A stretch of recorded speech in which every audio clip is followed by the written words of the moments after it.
और अब बात बांग्लादेश की। यहां पर हिंसा के साथ वोटिंग की शुरुआत हुई है। वोटिंग से पहले हिंदू युवक की हत्या का मामला सामने आया है। कमालगंज में हिंदू युवक की लाश बरामद हुई।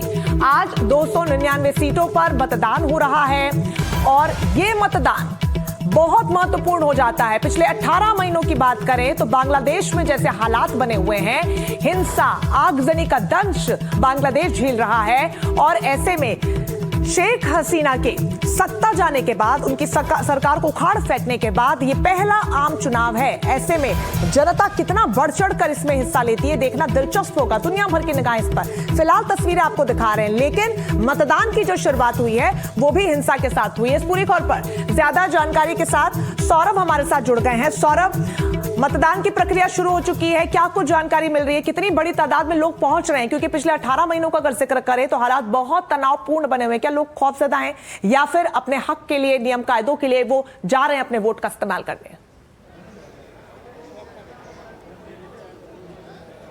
देखिए, एक आशंका जरूर है, लेकिन इस वक्त अगर हम आपको गुलशन की जो तस्वीर है वो दिखाएं तो आपको पता चलेगा कि किस तरीके से लोग बाहर निकले हैं। बहुत ही भीड़ है। ये एक बहुत ही वीआईपी पोलिंग स्टेशन है। यहाँ पे बांग्लादेश के इस वक्त के जो इंटरिम सरकार है उसके जो चीफ एडवाइजर है मोहम्मद यूनुस, वो भी यहाँ वोट डालने आएंगे।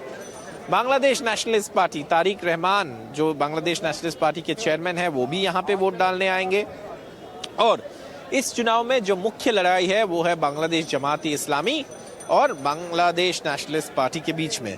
तो ये दोनों दल अपने पूरी ताकत लगाए हैं चुनाव प्रक्रिया में और दोनों दलों के बीच में एक कठिन लड़ाई दिखाई दे रहे हैं, जहां पे दोनों दल जीतने की उम्मीद रखते हैं। अगर बीएनपी चुनाव जीतते हैं तो जाहिर सी बात है तारिक रहमान प्रधानमंत्री पद के लिए उम्मीदवार बनेंगे। अगर जमात बहुत ही बढ़िया प्रदर्शन करते हैं और सबसे ज्यादा सीट जीतते हैं तो जी उम्मीद यही है कि शफीकुर रहमान जो जमात के अमीर है वही प्रधानमंत्री पद के उम्मीदवार बनेंगे। लेकिन इस बिल्कुल सौरभ, अब जो बीएनपी और जमात इस्लामी की पार्टी है, कांटे की टक्कर है। आपके पीछे तस्वीरों में मैं देख पा रही हूँ बहुत सारे लोग हैं। आप उनसे अगर जल्दी कर पाए, क्योंकि ये उन्हीं का चुनाव है और जिस तरीके के हालात है ऐसे में उनका क्या सोचना है, क्या मांगे हैं?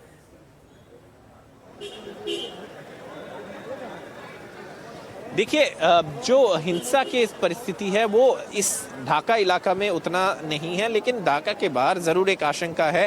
अल्पसंख्यक समुदाय जो है बांग्लादेश में, उनको इस चुनाव के बाद उनके साथ क्या होगा, उनकी तरफ सरकार की रवैया क्या रहेगी, इसको लेकर भी चिंता है। लेकिन इस वक्त जो चुनाव का माहौल है, जो हम यहाँ पे लोगों से बात किए हैं उनसे जो पता चला है और हम और लोगों से बात करने की कोशिश भी करेंगे, वो ये है कि इस बार लोग वोट डालने बाहर निकल रहे हैं और वोट डालने की पूरी जो उम्मीद है वो रखते हैं। यहाँ पे अभी तैयारी हो रहे हैं कुछ वीआईपीज़ का आने का, इसलिए थोड़ा देर के लिए लाइन को उस तरफ भेज दिया गया है और कुछ ही देर में यहाँ पे बांग्लादेश नेशनलिस्ट पार्टी के चेयरपर्सन तारिक रहमान भी वोट डालेंगे और चीफ एडवाइजर मोहम्मद यूनुस का वोट डालने की भी यहाँ पे खबर है, तो वो भी कुछ ही देर में पहुंचेंगे। सौरभ, ये बताइए कि मतगणना कब से शुरू होगी और नतीजे कब तक आ सकते हैं? तो देखिए किस तरीके के सुरक्षा का इंतजाम है। पूरी तरीके से यहाँ पे बांग्लादेश की जो सेना है वो भी पेट्रोलिंग कर रहे हैं और यही सुरक्षा के जो तस्वीर है हम आपको इस वक्त ढाका से सीधे दिखा रहे हैं। आर्मी उतरे हुए हैं ताकि कोई भी हिंसक घटना या कोई भी चुनाव प्रक्रिया में बाधा ना आ पाए। बिल्कुल सौरभ, और जो तस्वीरें आप दिखा रहे हैं वो बहुत ज्यादा जरूरी है क्योंकि हालात वहां पर पिछले महीनों में जो बने थे वो बहुत खौफनाक और खतरनाक थे। मतगणना कब से शुरू होगी और नतीजे कब तक आ सकते हैं सौरभ?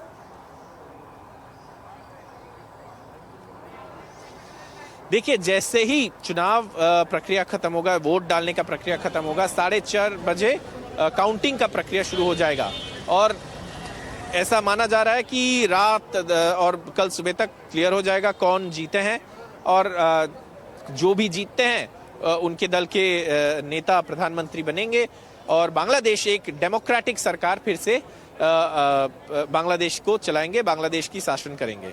बिल्कुल सौरभ, और पहली बार ऐसा हो रहा है कि अब शेख हसीना इस चुनाव में शामिल नहीं होगी, उनकी पार्टी अवामी लीग इसमें शामिल नहीं होगी, जो एक अच्छा खासा वोट बैंक बांग्लादेश में रखती है। ऐसे में Jamaat Islami versus BNP, Bangladesh Nationalist Party. पहले जो एक्सपर्ट्स थे वो कह रहे थे कि बीएनपी कितने अंतर से जीतती है देखना दिलचस्प होगा, लेकिन अब एक्सपर्ट्स ये कह रहे हैं कि कितनी जबरदस्त कांटे की टक्कर होती है, यानी कि जो समीकरण है जमीनी वो बदल रहे हैं वहां पे।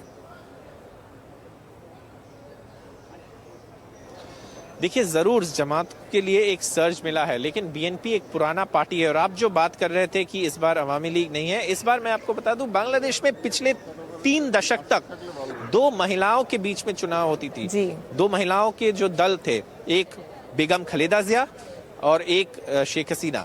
अब इस चुनाव में दोनों नहीं है। बेगम खालिदा जिया के निधन हुआ है और शेख हसीना बांग्लादेश छोड़कर चले गए हैं। तो इस परिस्थिति में एक चुनाव नई तरीके से हो रहे हैं, लोग इकट्ठे हो रहे हैं, और जरूर अवामी लीग के जो वोटर्स हैं वो बाहर आते हैं, वोट डालने आते हैं कि नहीं। अगर नहीं आते तो चुनाव प्रक्रिया के ऊपर सवाल उठते हैं, क्योंकि बहुत ज्यादा परसेंटेज है। लेकिन आशा दोनों दल के जो चुनाव में हिस्सा ले रहे हैं उनका ये है। वादों के बीच में उम्मीदें लगातार सौरभ बनी हुई है। आप नजर बनाए रखिएगा। फिलहाल बहुत शुक्रिया आपका तमाम जानकारी के लिए। तो बांग्लादेश में वोटिंग शुरू हो चुकी है। ये बात जरूर है कि हिंसा के साथ इसकी शुरुआत हुई है, लेकिन अच्छी बात यह है, जैसे हमारे संवाददाता ने तस्वीरें दिखाई, कि बढ़ चढ़कर लोग पहुंच रहे हैं अपने मत का इस्तेमाल करने के लिए।